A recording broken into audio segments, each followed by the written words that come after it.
Dan Feferman is a speaker, writer, and IDF Reserve major specializing in Israel and the Middle East. He's a widely published analyst, frequent international media guest, and co-founder of Middle East 24. Dan, thank you for joining us. Oh, what a pleasure. Thank you. What exactly is happening inside Iran right now that most people in the West don't understand? If you can give us the big picture, would be great. Yeah, absolutely. Look, this regime that controls Iran, what we call the Islamic Republic of Iran, that essentially hijacked that country in 1979, is on its, you know, deathbed. We'll call it the last throes of death before it collapses. The problem is when truly, you know, monstrous dictatorial regimes collapse, it's not always a smooth and fast process. In fact, it's usually anything but. And so we're seeing multiple uprisings, protests, unrest, the collapsing of this country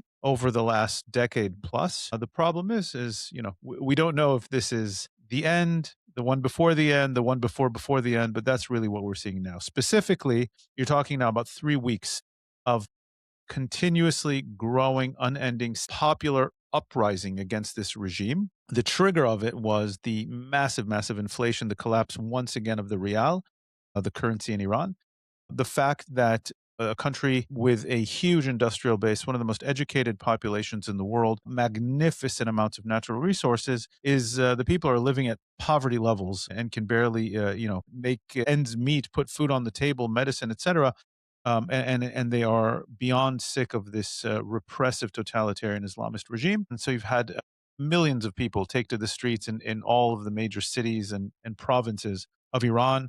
There are reports of anywhere from thousands to tens of thousands who have been massacred by regime security forces trying to put down this unrest. And at least as of yesterday, we were teetering on the brink of a possible U.S. military intervention. Looks like as of when we're recording this, both the Iranian side and the American side who threatened have kind of backed down a bit, but that's kind of where we stand today. Do you think that the Iranian regime perhaps is more dangerous now because it's desperate? Yeah, can two things be true at once?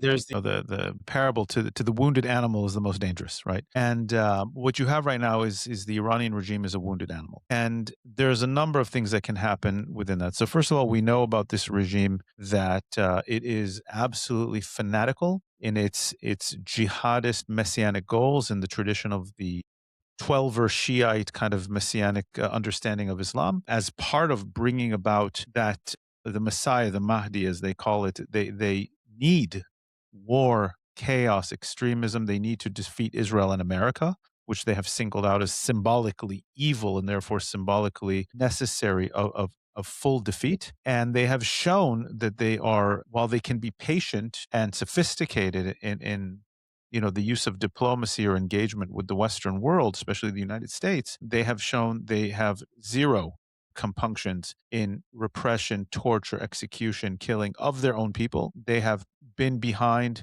the subjugation and killing of millions of Muslims around the region, and certainly have no problem killing non-Muslims who they see as inferior. And so there's essentially two answers to your question. And is one, they could, and right now it seems like they're trying to back down and climb out of this tree that they've put themselves in, certainly avoiding drawing American ire against them. On the other hand, it's entirely possible that when backed in the corner, they could launch all-out missile or terrorist attacks against Israel and or against American bases or facilities in the region in order to distract from what's happening in their country, in order to kind of galvanize all of the various jihadists and Islamists against the U.S. and or Israel in a similar way to the October 7th attack. So it's not clear which way they're going now. It's certainly possible that this wounded animal can end up becoming more dangerous. So do you think that Iran needs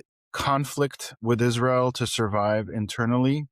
Like if Israel didn't exist, would the Iranian regime invent another enemy? That's a good question. So I don't think they would invent another enemy because there are other enemies down the list of priorities, right? So part of what they want to do is subjugate the region. Part of what they want to do is conquer or have significant presence in all of the countries of the region. They want to topple the regimes that they see as rivals. So even if they're willing to work with them in the near term, similarly Muslim or Arab regimes or countries, at the end of the day, they do want to dominate. They do have as an end goal the collapse and the defeat of the West, what they call the West, Western civilization, liberalism, democracy, etc. And as again, back to their own eschatological understanding, it's the great Satan and the little Satan. And so the United States is the great Satan, Western civilization, imperialism, all of these things that they lump. Imagine sort of like a hodgepodge in their ideology of traditional messianic radical Islam combined with Nazi anti-Semitism, which places the Jew at the center of all the world's problems, and this kind of Marxist anti-imperialism, third world ideology on steroids, all mixed into one, and you have the Iranian regime. What makes it very interesting is that there are thousands of Jews that still live in Iran.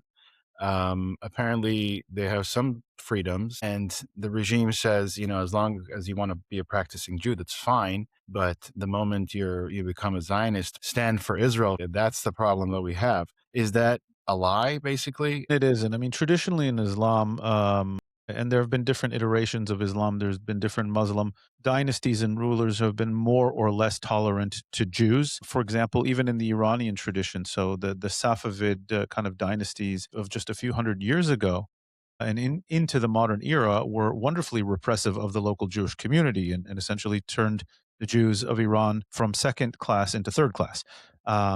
It's rare prior to the advent of Israel. I'm not aware, perhaps, but at least I'll say it's rare. If not, I can't think of an instance in which Muslim rulers completely obliterated a Jewish community, certainly subjugated, certainly forced conversions. Even until the modern era, you had instances where for example, and I can say this, I know about my own family background coming from Iraq, where young women were married at extremely young age so as not to be basically claimed by Muslim men, and then, of course, forced to convert to Islam. Very, very common practice in the Muslim world. I think they in general, they're tolerant of the Jews as long as they're completely detached from Zionism in that sense. I think they're incredibly suspicious. I think they are deeply anti-Semitic in that sense. But something has held, I don't know fully to explain it, that they're willing to tolerate a small, subjugated Jewish community, estimated to be around 10,000 people, kept in check. Every single word or action that they do is monitored, and that Jewish community has to be 100% divorced from anything Zionist or anything Israel related. And it's unfortunate. So, that those Jews feel that they can't leave Iran. They're certainly not happy there, but they're also, these are people who have businesses and homes, and the last ones who didn't want to leave and leave all their possessions behind. Not envious of them in any kind of way, and I don't want to excuse the Iranian regime of any kind of anti-Semitism, but there does seem to be a slightest differentiation between their anti-Zionism and their anti-Semitism. That being said, I think they're still anti-Semitic. Yeah. I actually have ancestors that come from the city of Mashhad in Iran, where they pretended like they were Muslims on the outside, but practicing Jews behind closed doors. So I let's just, I begin just a little. actually read an article about that, like over some. Interesting. And So let's talk a little bit about Iran, how they created this ring of fire around Israel. Was that in order to destroy Israel? Because they could have done it themselves, but instead they chose proxies to do it. Is there a reason why they did it that way? Sure. There's a number of reasons. First of all, from their point of view, they can't do it themselves. Militarily, Iran is quite weak. They do not have a strong conventional military. And in fact, they never really invested. They did in the 1960s and the 1970s under the Shah, but especially since the takeover of the Islamic Republic, they've been under U.S. sanctions. By the way, a lot of the jets that they had until recently were U.S. jets from the 1970s, F-14 Tomcats. But they chose a strategy, kind of more Soviet, I would say, strategy of asymmetric warfare and force buildup. And so what they chose is to essentially focus their efforts and their money on three massive elements, we'll say even four massive elements of national security. Right. So let's detach the ideological side for a second, because all of this still holds true without the ideology.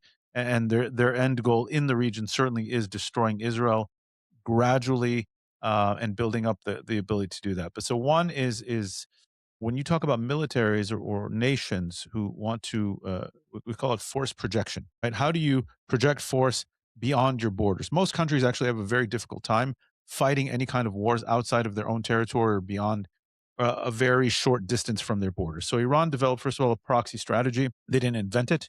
Again, the Soviets were excellent at it.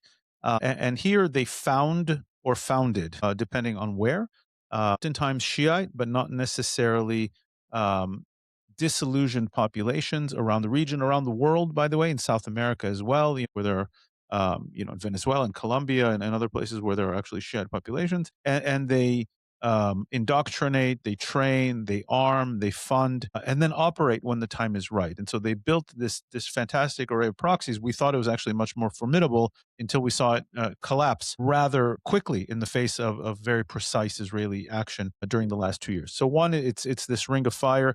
And it was meant to be kind of in military theory, it's called a MAD, mutually assured destruction strategy, right? To keep Israel in check.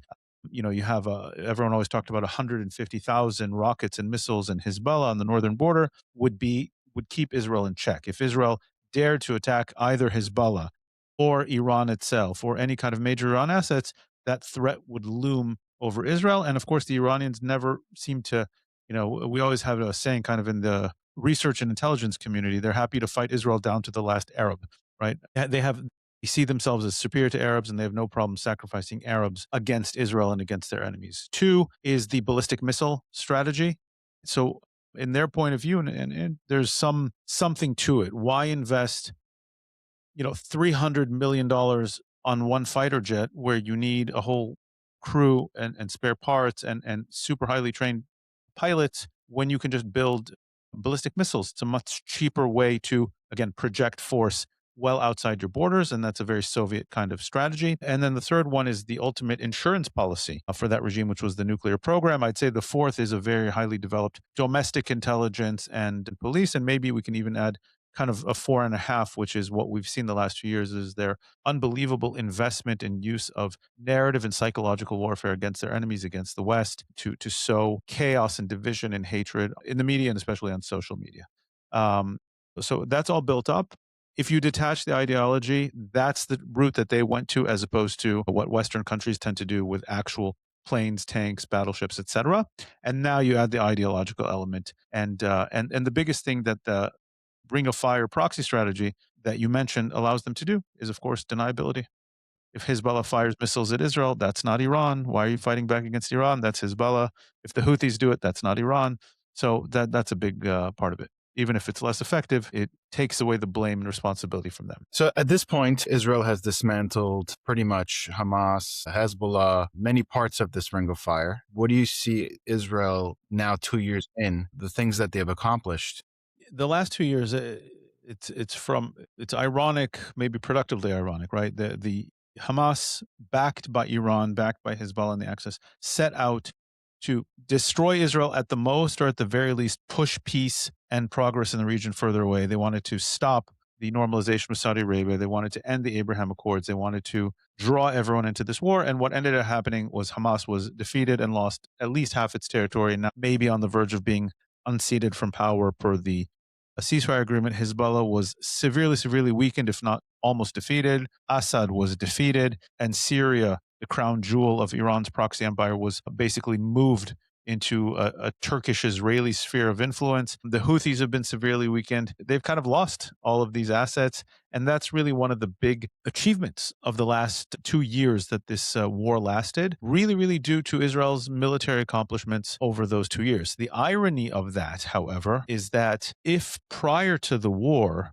the looming threat of an Iran that threatened everybody in the region, and everyone thought that Iran was a lot more militarily, strategically potent than it was, the fact that it was taken down a few notches and now is embroiled in this massive domestic strife has kind of eased off the pressure from some of the Gulf Arab states from rushing to Israel, right, to kind of strengthen the Abraham Accords, because Iran is not as much of a threat as it was before. And it was long assumed that that was one of the key driving factors of the Abraham Accords and of the potential Saudi-Israeli normalization. With that less of an issue, one of the reasons you see is the Saudis kind of backing off. So we have a region that is in some ways more amenable to Israel and to its foreign policy goals, with a lot of these radical actors weakened, not necessarily defeated. On the other hand, it kind of took off the pressure from some of these countries. What do people fundamentally misunderstand about what happened on October 7th? Was it an intelligence failure or a failure of assumptions about Hamas? Sure. We have to say who misunderstood, right? I'll take, first of all,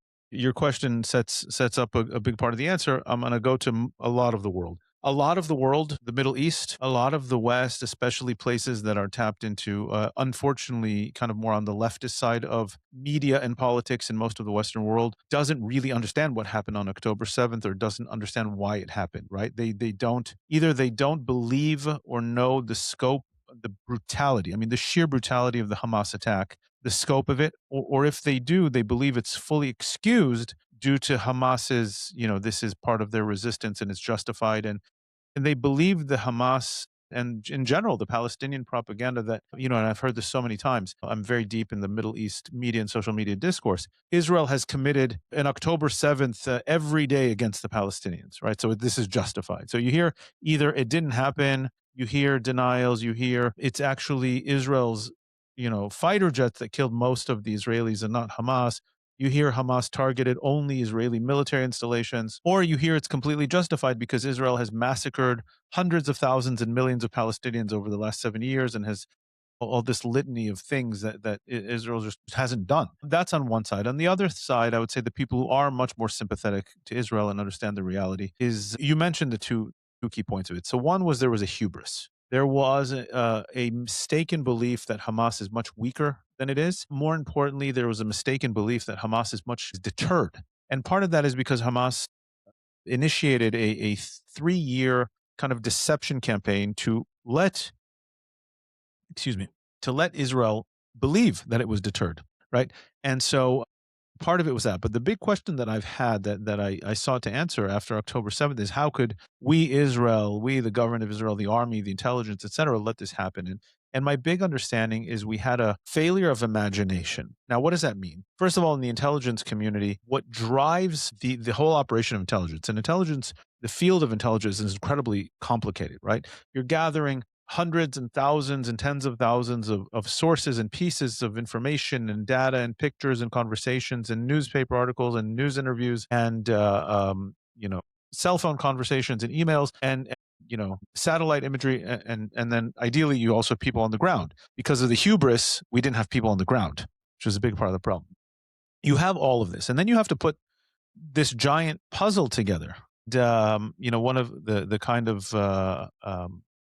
the picture that I try to give people when I try to explain this is, if you're doing a jigsaw puzzle, a very large, complicated jigsaw puzzle, what's the first thing you need in order to solve the puzzle? The picture of what you need a picture, right? You need a picture. So in the intelligence world, it's called the conception, the conceptia, right? And you have to have a general kind of top-down conception of the picture of what you do with all these massive pieces of intelligence. And my general understanding is, over the last few years, the Arab world has started to shift, or at least parts of it has started to shift away from radicalism and towards a real practical, pragmatic, win-win mentality, exemplified, I should say, by the UAE with elements across the region, not coincidentally the Abraham Accords countries, that are done with the radicalism. They're done with the wars. They're done with the conflict. They understand that working with Israel will benefit them much more than it won't. It'll benefit the Palestinians much more than it won't. And I dubbed this term over the course of the last few years, builder societies. They want to build. And on October 7th, I understood that Hamas and the radical axis were destroyer societies. And what I understood fundamentally, and this is kind of more on a philosophical level, is that a builder mindset cannot really comprehend a destroyer mindset, because we would never do that, because we can, right? You're familiar with the saying, if Israel laid down its arms, Israel would be wiped out. If the Palestinians laid down their arms, there would be peace. There really is something to that. If we can't comprehend with all the power we have, right? We could have wiped out Gaza and killed every last Palestinian within a day, 2 days, 3 days. And we didn't. We can do as much damage as we want on any given day, and there's nothing really that can stop us. And so we can't comprehend that when they are given the opportunity, they will employ the utmost level of violence and cruelty and barbarity. And so that didn't enter the scenario planning of the intelligence and the security agencies, because we didn't want to believe that that was a possibility. But there were people that were warning the government that something was coming. I interviewed General Amir Avivi, and he mentioned that he wrote a book about it before October 7th, predicting that it would happen. So it's just very interesting that you also spoke about the human intelligence. It seems like Israel has a lot of human intelligence in Iran because I guess they looked at Iran as a real threat, but nothing really in Gaza, which contributed to what you're saying. Exactly. And Hezbollah, the intelligence penetration at Hezbollah was fantastic. You saw how fast we took out Hezbollah. Yeah, the people who were kind of crying wolf prior to October 7th, and I have to say, I'm one of these people in the broader intelligence kind of community, the broader analyst community, who didn't take Hamas seriously and who did think that they were moderating, right?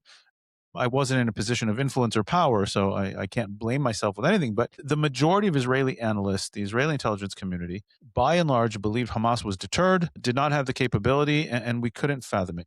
The people who were saying something like October 7th could happen were generally discredited in kind of the Israeli discourse as radical right-wingers. Today, everyone understands that they were absolutely right. Did Israel always know that Iran was behind all these proxies? And it seems that the original plan on October 7th was that they would all attack at the same time. Do we know why they didn't? Yeah. So first of all, we have known since the beginning that all of these are Iranian proxies. Broadly speaking, we, Western intelligence, Arab intelligence agencies, friendly intelligence, track all of Iran's doings and works and arms transfers. It's a lot of this is even available on open source information. So it's absolutely no secret that this is part of the Iran proxy strategy. What came out, right, there was a plan and it came out that Iran and Hezbollah certainly were supposed to be kind of a part of this. And from my understanding, and I'm sure I have partial understanding of this, but things that have come out into the public eye since is that Hamas kind of jumped the gun and didn't fully wait for a full coordination. And at the same time, it seems Hezbollah may have gotten, I don't want to say cold feet, but from the very start, Hezbollah could have joined. Even on October 8th, Hezbollah could have joined in full force. And what Hezbollah did, and the Iranian proxy army, right, the Houthis and others, they kind of joined, with one foot in the water, right? So their kind of gamble, and it worked for some time actually. If you trickle rockets and missiles on the northern border and not beyond it, and as long as there's no massive killing of Israeli civilians, because they know Israel's going to clear the civilians, then you can keep doing this for a long time until Israel does something about it. So at one point they overreached. At one point, there was the incident where a missile landed on a soccer field in a Druze village in the Golan, and 12 children were killed. And this combination of they didn't back down when they should have, and then they killed 11 Israeli children was too much. And then, of course, the pager incident, the pager attack, was an operation that Israel basically understood it's about to be uncovered, and we either use it or lose it. And so that kind of combination of all three, and then the overall massive attack on Lebanon on Hezbollah was launched when it was launched. Let's speak a little bit about Qatar. Why is it that Qatar is allowed to host Hamas leaders, terrorist leaders, while being treated as a Western ally? And at the same time, they're mediators, but they're also sponsors of the Islamist chaos. What does the world not understand about Qatar? Well, the Qataris, right? The black sheep of the region. Look, first of all, they're incredibly sophisticated. And they've got more money than, I want to say, almost as God himself. The Qataris are a very pragmatic, very sophisticated, very patient, radical actor in the region. Their end goal of the region is an Islamist one. Now, when we say Islamist, there are different kinds of Islamists. There are soft Islamists, there are hard Islamists. The general understanding is what they want to see, just like Turkey, just like Hamas, just like others, is a domination of fundamental Islamic rule and Islamic Sharia religious law dominating certainly every Arab and Muslim country, and eventually the West. What they also want, and they're desperate for, is influence and power. And so they've adopted, and they've taken all of this money that they have, and they've they've adapted and poured it into buying so many avenues of soft power, and PR and media, right? Al Jazeera and 20 other networks that they control. We know how many billions that they've pushed into Western academia, hosting major sports events. The World Cup was there last year or 2 years ago or whenever that was, and trying to use all of this money and influence for soft power. They're one of the biggest lobbying groups in Washington. Everyone always goes after AIPAC, but it's actually the Qataris and the Saudis that they should be looking at. And so first of all, they pour a lot of very sophisticated money and power and soft power into convincing the West that they are good guys, that they are on their side, that they are responsible. And then comes, how can it be that they fund Hamas, host Hamas, and by the way, fund anywhere where there's any kind of conflict raging in the Middle East, and one of the sides is Islamist, the Qataris are backing them. Not necessarily with arms, but certainly with funding. And what I think the Qataris have tried to convince the US and the West, and I think what the West has believed, is that kind of a bear hug approach, keep your enemies close. So the Qataris are saying we can keep Hamas under our watchful eye. You'd rather they be here and we're watching them and we have leverage on them than they be off in Iran or they be somewhere else. If we're funding them, prior to October 7th, $30 million in cash was going into Gaza every month, by the way, via Israel. So there was an understanding that the Qataris, the best metaphor I've heard is they're the firefighter and the arsonist, but they're also the journalist reporting about the fire and the firefighter. Right, so they control the story. They supposedly can control or at least influence the arsonist, and then when they need be, they come in and they're the hero. They put out the fire. Look at us. We reined in Hamas. We got Hamas to behave.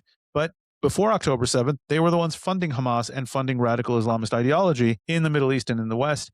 And for them, it's a power play. It's making sure that they're at the center of the event, making sure they're the indispensable nation that everyone needs to turn to. You have a conflict with Iran, go to the Qataris. You have a conflict with any number of radical groups around the Middle East, go to the Qataris. Okay? And very discreetly, they're always promoting themselves as a good guy and discrediting everyone else around them as the bad guys. Right now, it was Israel always, certainly the Western civilization, but now they're going after the UAE. There's a massive, massive Qatari PR campaign against their main rival, the UAE.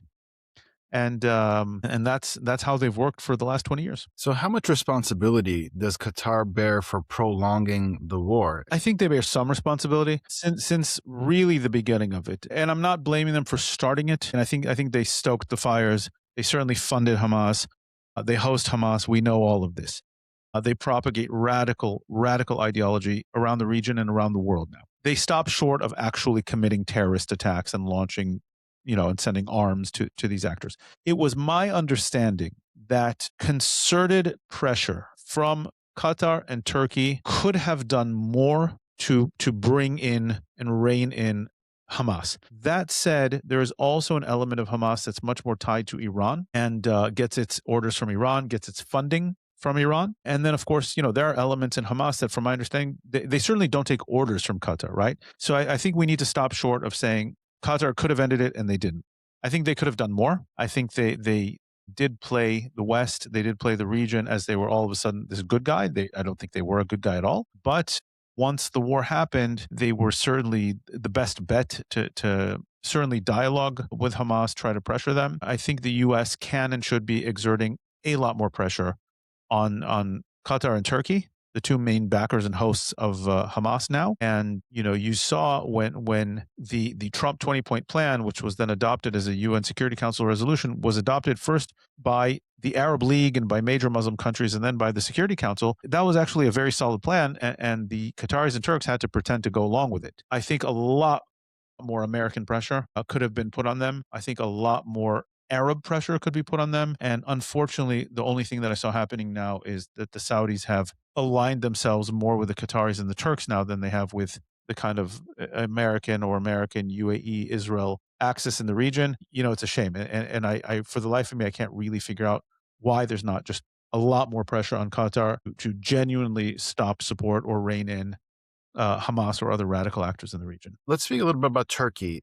Is there any difference between Turkey and Qatar? They both seem to be Islamist states pretending to be democratic. What are your thoughts on Turkey? and how dangerous they are compared to Iran? Sure. So the Turks are also Islamists. The AKP, Erdogan's party, the AKP, the Justice and Development Party, is an Islamist party. It is a moderate Islamist party, right? So, it's not jihadist in the sense of the Iranian regime or of Hamas or other Muslim Brotherhood. They're different elements of extremism within the broader Muslim Brotherhood world, but they are Muslim Brotherhood. I think more similar to the Qataris. The Turks have and always have been, since the time of the Ottoman Empire, they want to be the regional power.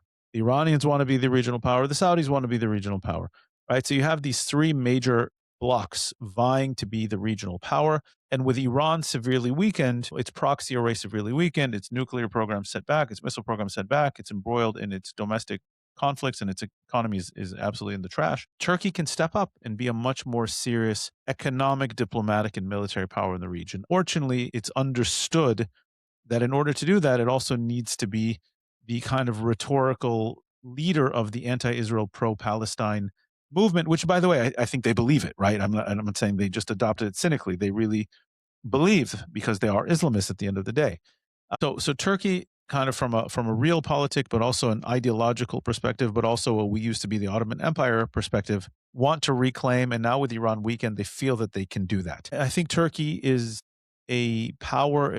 It's a threat that does need to be, and it can be engaged with. The fact that it's in NATO, the fact that it is reliant on U.S. military support, I think the U.S. could and should be pressuring Turkey a lot more. And this is one of the quirks, as much as President Trump and this administration has been good to Israel, he also seems to be buddy-buddy with Erdogan. They seem to get along. And I think the downside of that is the Turks have convinced the Americans that they are one of the firefighters and not one of the arsonists in the region. And, from an American point of view, as much as we like to say, Donald Trump and this administration are 100% pro-Israel, I think they have an interest in maintaining this kind of balance of power in the region. They certainly don't like the Iranians, but I think they don't mind the Turks. I think they don't understand Turkey as a threat. And Turkey is certainly not going to be a threat like Iran, but it is something that we do need to be concerned about. And I think the U.S. would be wise to keep Turkey in check a little more than it is. How stable is Israel's peace with Egypt? What do you have to say? And what do you have to say about their, refusal to take responsibility for the Gazans, at any cost throughout the war? Yeah, Egypt, it's a country that we've had officially and technically, it's called a cold peace.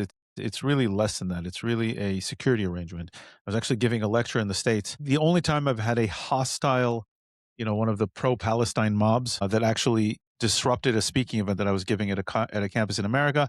And after all the protesters left, there was an Egyptian guy in the crowd. And I said something along the lines of, thank God Israel has peace with Egypt. And he yelled at me. He said, we don't have peace with Egypt. Israel's the enemy. We have a security arrangement with Israel. The Egyptians fundamentally, the country, the people, a lot of the establishment is deeply anti-Semitic, deeply anti-Israel. They view Israel as the enemy. And they reached a conclusion. Some of their leadership appreciates Israel very discreetly.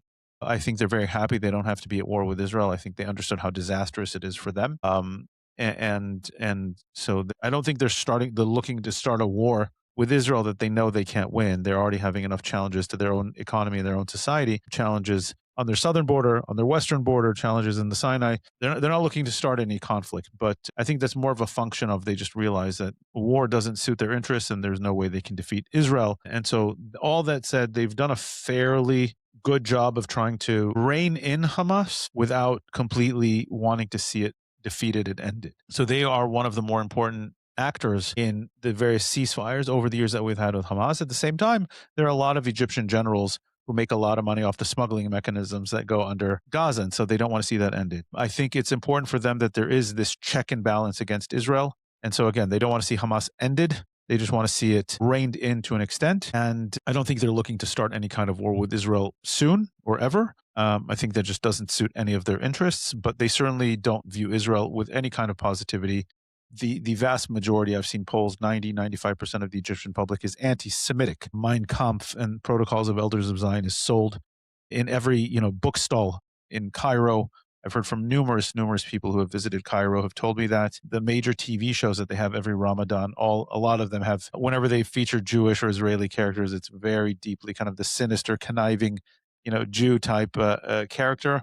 And it's a shame, they're also, the Egyptian people are by law and by practice forbidden from any kind of normalization activity with Israelis, and even with Jewish institutions. They have to be very careful. And you can get in a lot of trouble if you're an Egyptian and you even try to reach out to, talk to, engage with Israelis on a civilian level. So, that's kind of the status of where things stand with them and how they view us. It's very interesting. I had interviewed Dalia Ziada, who's this Egyptian journalist who, after October 7th, as we know, she stood up for Israel, and she was kind of chased out of the country and with death threats and whatever. And just shows you, like you said, everything that you said. They're not exactly pro-Israel. If anything, they're very very anti-Israel. Let's talk about the West. Has the West lost the ability to tell right from wrong in the war? It always seems like terrorists, like Hamas, they're given the context, but Israel never is. They're quick to judge about Israel.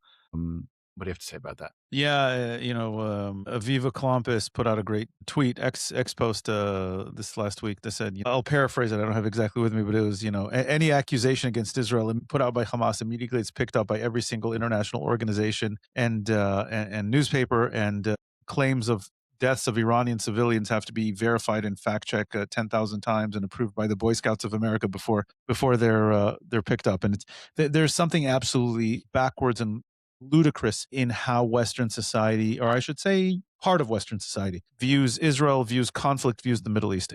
And what we're seeing here is the results of a long, deep, sophisticated Soviet and then Islamist propaganda, anti-West, anti-Israel, anti-Semitic, anti-democracy campaign to hijack the American and the Western minds. Began in the academia in the 1960s and the 1970s, the 1980s, think tanks, and then the media, beginning with Al Jazeera, and then, of course, would take 2 generations, 3 generations of university students coming out of elite Western institutions who have all been brainwashed with a post-colonial theory and postmodern theory and different Marxist theories, and Middle East departments that are funded originally by Saudi Arabia and then by Qatar. And it's no wonder that the elites of the West, in America, unfortunately, it seems to be more on the democratic side of things, but all over the West, Canada, Western Europe's even worse, that they've managed to portray in the deepest sense Israel and the Jews by extension are the root of problems. They are the root of evil. They are the manifestation of colonialization, imperialism, and kind of they carry and need to pay for the price of their own white guilt in these societies. And the Islamists have done this in a very sophisticated way in order to whitewash themselves and perpetuate and kind of use the Palestinian issue, really capturing leftist and progressive audiences on this. And now the last couple of years, we're seeing a very, I'm assuming it's probably Qatari and Russian effort to also kind of invade the right-wing discourse and divide them on Israel and the West. That said, I think broadly speaking, the people and the voices that you see on social media for sure and in the media are not the sane center, right? From my many speaking tours around the United States and visits and conversations with people all over, it seems to me that broadly speaking, 70% of Americans, 80% of Americans are still a lot more clear-eyed than what social media would let us think. That said, we have a serious challenge. And the fact is that today there's no really good media platform that's not Israeli or Jewish to get good information on Israel. And there's nowhere that you can go and get good information on the Middle East. That's why, together with a group of Arab and Muslim journalists and researchers, we founded Middle East 24 in order to provide a place where if you want really good, vetted, clear-eyed, morally clear information analysis about the Middle East, not just Israel, the entire Middle East, we are that platform where people can go to because it literally just didn't exist. You certainly are going to get a very skewed view if you go to Western media, and at best, it's here and there. It rises during peaks of violence, and then it goes back down to nothing. And Western journalists don't really understand the nuances of the Middle East. And when you have actors who don't appreciate democracy, free speech, journalistic ideals, and play all of those, and the West doesn't seem to get it or want to get it, these are the results that we have, is Western public opinion gets played like a marionette and doesn't want to listen when people, look right now what's happening in Iran, right? How much coverage is there in the West of what's happening in Iran, right? This isn't about Israel and Gaza anymore. This is now about Iran. The worst dictatorial, terror-supporting regime in modern history, is being treated more fairly than Israel was during the last 2 years of a war that Israel didn't start and didn't want. And, unfortunately, the death toll in Iran in the last 3 weeks is anywhere from a third to half as much as the death toll of Gazans. And that includes the casualties of combatants, right? I mean, it's ridiculous, but that's the one of the major challenges of our time. I think they say that because the media is so anti-Israel, if they speak out against Iran, then in some way they're helping Israel. I mean, that's from what I hear, which is crazy. Let's speak a little bit about the Muslim Brotherhood. We know that there are Arab countries that ban the Muslim Brotherhood, whereas in the West it seems that they're flourishing, taking advantage of all the laws that we have, the freedoms that we have, and using it to their advantage. Could you speak a little bit about that, about what they've done to Europe and what they're starting to do in the West, in the United States? Sure. So Muslim Brotherhood is an Islamist radical political ideology and kind of loose organization without a specific hierarchy or specific leadership. Part of the genius of it that started, back in the 1920s in Egypt and has spread around the Middle East, around the world now. And Muslim Brotherhood seeks to dominate, to subjugate, and it uses very carefully organization, very careful playbook. It fits into the society that's trying to infiltrate. It manipulates the politics, the social, political discourse of that society in order to infiltrate. And so in the West, the discourse, or kind of the soft underbelly that they understood that they could manipulate and penetrate Western society, was the progressive human rights discourse. And so they managed to create and to weaponize this in order to really get into every aspect of society, of leadership, of politics, utilizing free speech, free religion, right? The whole term Islamophobia was created in order to deflect from any kind of criticism about anything. And there are plenty of radical, ridiculous things in the Muslim world that need to be called out for. Any Muslim who dares to challenge it is called an Islamophobe, is immediately branded. It's part of a very careful playbook, a branding, PR campaign. Has to do with the university infiltration, has to do with infiltrating local politics, building up a critical mass of support, pushing agenda items under the guise of free speech, freedom of speech, freedom of religion, etc. The Arab world, by and large, and I'll say the Muslim world that is more functioning, that is more thriving, The builders. figured out and understood that they cannot allow Muslim Brotherhood to operate in their countries. Most of these countries are not democratic, so they had no problem taking harsh measures. And different countries have dealt with it in different ways. Some of it have kept Muslim Brotherhood in check. Other countries have completely banned Muslim Brotherhood. UAE banned, absolutely completely banned Muslim Brotherhood. The Egyptians keep Muslim Brotherhood in Egypt completely banned and in check, even though they deal with and support Muslim Brotherhood out of Egypt. Iran is Muslim Brotherhood, even if they're Shia. The Indonesians dealt with it in a different way, and they are more democratic. The Malaysians dealt with it in a different way. The Moroccans have an Islamist party in their parliament, but they also clamp down on them to an extent. Turkey today is a Muslim Brotherhood country. So every country, the ones that are by and large more functioning, understand this, clamp down on Muslim Brotherhood. The problem is the West has a hard time with this because there is no Muslim Brotherhood organization. And the second that you identify through ideology, research, forensic accounting, what have you, intelligence, that this organization, right, Muslims for, you're in LA, right, Muslims for LA. I don't know, I'm making up an organization, right? The broad organization in America, by the way, is CARE, the Council of American Islamic Relations. That is a Muslim Brotherhood organization. The problem is you can't actually trace them, as far as I know, to, the central headquarters of Muslim Brotherhood, because it doesn't exist, and on purpose. Because how can you crack down on an organization that isn't really an organization on purpose? It's an ideology, it's diffuse, and they operate according to chapters. And so what the United States is trying to do now, and I hope it's not too late, for Europe, a lot of it's too late. Western Europe has been completely infiltrated by Muslim Brotherhood. South Africa is completely infiltrated on the level of leadership by Muslim Brotherhood. A lot of these decisions we've seen against Israel the last few years are because a lot of South African politics have been dominated by Muslim Brotherhood. The United States is finally starting to do something about this. And what it's doing is, first of all, it labeled a few Muslim Brotherhood cells in the Middle East as, I forget the exact terminology, I think it was like terrorist organizations or whatever it was, but it also started investigating in states in the United States passed anti-Muslim Brotherhood legislation. The challenge is going to be, it's going to be a whack-a-mole challenge, because the second you outlaw Muslims for LA, they're going to change their name to LA Muslims. And then, okay, we're a different organization now, and they're going to keep doing that and keep doing that and keep doing that. And they know how to be patient and they know how to wear suits and they know how to speak a progressive discourse or a human rights discourse or a free speech discourse or a freedom of religion discourse. And to be absolutely fair, most Muslims in the world and most Muslims in America certainly are not Muslim Brotherhood. They are peaceful, normative people who just want to live their lives. And Muslim Brotherhood makes it very difficult to be able to draw the line. And they also manipulate the leadership, they manipulate the frameworks of where's the line between the normative Muslim who happens to live his life and raise his family and wants to go to mosque and the five pillars of Islam of fasting and charity and Ramadan and pilgrimage and use religion to improve their lives versus politicization and societal takeover. And this is where you need very strong intelligence work. You need to penetrate these cells, the leadership. The leaders of Muslim Brotherhood, the Muslim Brotherhood mosques, the organization leaders don't hide what they're trying to do. And so I think hopefully it's a wake up moment for the U.S. I feel that it's too late for Western Europe. And oddly enough, different Arab countries have understood this a long time ago. Do you think that the newly appointed mayor of New York is part of that Muslim Brotherhood plan? I think the newly appointed mayor of New York is, at the very least, being played by Muslim Brotherhood elements, being used as a pawn by them to advance a very dangerous agenda. You see it in statements that he's made.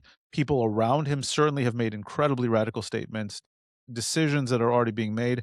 I'm actually, in a weird way, hoping that it'll expose him and his surroundings for who they are. Look, if he succeeds and it turns out he's just a normal guy who maybe he's got some crazy Marxist ideas, of all these free things he wants to give New Yorkers, and he's going to fail. Or if he succeeds, great. I hope I'm wrong here. My sense is, at the very least, I think he's being played by Muslim Brotherhood as kind of a pawn, as a pretty face, as a charismatic person who understands how to utilize social media and who buys into a lot of the kind of that meeting point between Islamist and Marxist ideology that is driving their kind of modern anti-West, bring down the West, bring down capitalism approach, and unfortunately utilizing and cynically utilizing democracy in order to do that. That is their plan to get people elected in order to kind of make changes that will benefit them even more. Right. I mean, I think we've seen that in London, right? We had the mayor of London, but yeah, I mean, there's nothing that really could be done, if they're being fairly elected. But it's just very interesting that, they are being elected. Right. Yeah. And if they don't come out and say, we are Islamists, we are Muslim Brotherhood, right? Where do you draw the line? I think ultimately, I do believe in the lasting power of democracy. I think we need to, something that the West needs to do is to restore a sense of pride. That's not a racial, religious, or ethnic pride, but a societal pride. I think Western civilization, by and large, democracy, liberalism, has been, one of the greatest things in humanity that has led to all of the developments that we enjoy. And too many people in the West have been taught to be ashamed of that, or the reaction is this, kind of white Christian nationalism that goes all the way to the other side. And part of that is, that's what the Marxists have been trying to do for the past 40, 50, 60 years in the West, is to make the West ashamed of itself. So how do we, kind of generally reclaim that greatness of the West and everything it's brought? How do you find a balance between, what, the progressives generally want to progress society? That's a good thing, right? But how do you do that without throwing out the baby with the bathwater and saying all of society is bad? How do you fix a societal ill without saying the entire society has sinned and therefore needs to be erased, which is kind of the Marxist approach to it. And ultimately, I think that has a stronger power than a propaganda war, but there needs to be a reclamation of it. There needs to be kind of I and others have called this radical centrism, radical moderation, kind of a reclaiming of free speech and ideas and debate. And on the back end of it, I think we need to collectively, organizations, governments, et cetera, need to go after the bad actors with legal and intelligence and financial and social media tools. People who are using fake accounts, people who are, paying for protests in the West. A lot of these protests are not organic. They are paid, they're staged. Use the law as much as you can.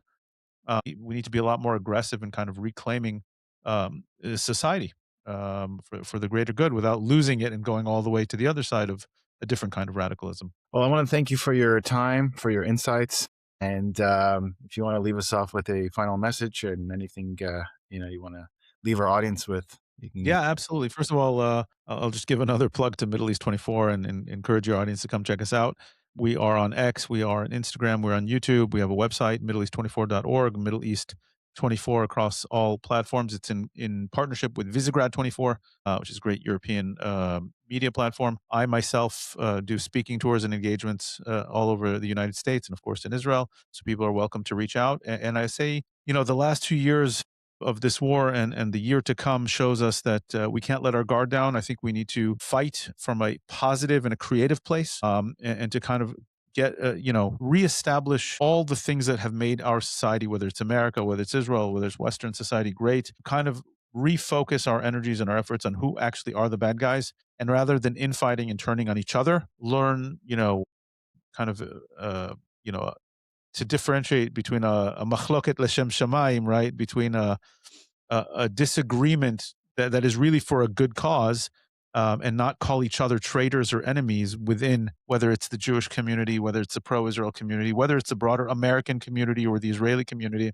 and differentiate who are the actual enemies, and have a lot of resolve, believe in ourselves, understand that truth and will ultimately reside with the people who believe in a good society, but you have to fight for it. You can't just sit back and relax and assume that it's all taken for granted. And you see that when we are able to do that, we defeat our enemies. We just have to have the political, moral, and the philosophical resolve to do that. I believe we can. We just have to constantly remind ourselves who are the enemies, and it's not us. Perfect. Thank you so much, and hope to speak to you soon. Absolutely. Thank you.